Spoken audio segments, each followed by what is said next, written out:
நம் ஆண்டவர் இயேசு கிறிஸ்துவின் நாமத்தினால் மகிழ்ச்சியும் சமாதானமும் நம் அனைவரோடும் இருப்பதாக.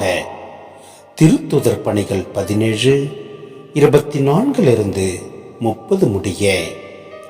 உலகையும் அதில் உள்ள அனைத்தையும் படைத்த கடவுள் விண்ணுக்கும் மண்ணுக்கும் ஆண்டவர். மனிதர் கையால் கட்டிய திருக்கோவில்களில் அவர் குடியிருப்பதில்லை. அனைவருக்கும் உயிரையும் மூச்சையும் மற்ற அனைத்தையும் கொடுப்பவர் அவரே.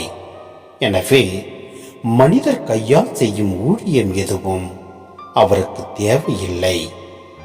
ஒரே ஆளிலிருந்து அவர் மக்களினம் அனைத்தையும் படைத்து அவர்களை மண்ணுலகின் மீது குடியிருக்க செய்தார்.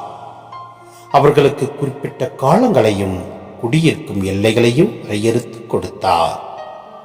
கடவுள் தம்மை அவர்கள் தேட வேண்டும் என்பதற்காக இப்படி செய்தார். தட்டி தடவியாவது தம்மை கண்டு கொள்ள வேண்டும் என்பதற்காகவே இவ்வாறு செய்தார்.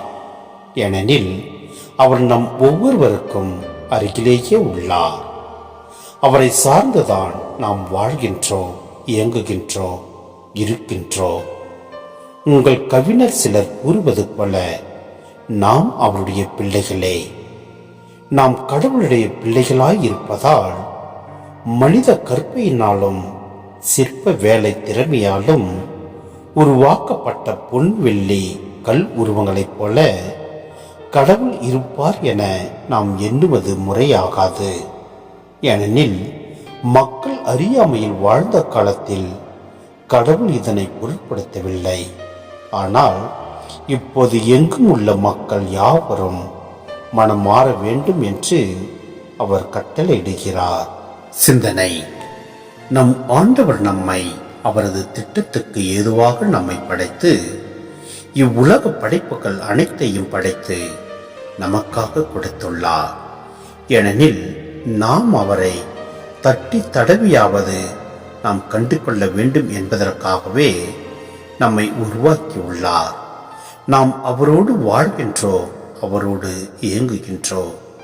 எனவே நாம் அவற்றை மனதில் வைத்து எங்கள் தீங்கிற்கும் இடம் கொடாமல் ஆண்டவருடைய திட்டத்தை நிறைவேற்றுவதில் நாம் நிலையாய் நிற்க வேண்டும். ஏனெனில் அவரே நம்மை ஒவ்வொரு நாளும் பாதுகாத்து வழிநடத்துகின்றார். அவர் நமக்குள் இருக்கின்ற போது எந்த தீங்கும் நம்மை அணுகாது. எனவே ஆண்டவருடைய வார்த்தையை ஒவ்வொரு நாளும் தியானிப்போம், அதன்படி செயல்படுவோம். எல்லாம் வல்ல இறைவன் நம்மை நிறைவாய் ஆசீர்வதிப்பார். ஆமென்.